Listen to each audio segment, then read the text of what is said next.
placed on a composite hull and powered by outboard motor. Designed for deployment in inland water bodies like lakes and rivers in an offensive role, the boat is fitted with a twin-axis gun mount on the bow with a provision to carry a light machine gun. दूसरी नौका स्वचालित सशस्त्र नौका है, जिसका विकास अंतर्देशीय सुरक्षा को दृष्टिगत रखते हुए किया जा रहा है। लाइट मशीन गन से युक्त यह नौका झीलों, नदियों आदि में सुरक्षा की भूमिका निभाने के लिए उपयुक्त है। ये सभी स्वचालित नौकाएं एक पोर्टेबल रिमोट कंट्रोल से चलाई जा रही हैं। यह कंट्रोल स्टेशन कहीं भी आसानी से शिफ्ट किया जा सकता है।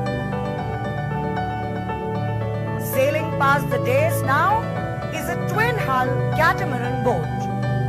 In line with the vision of Atmanirbhar Bharat, it has been fitted with indigenously developed sonar for mine detection and generation of detailed underwater bed profile.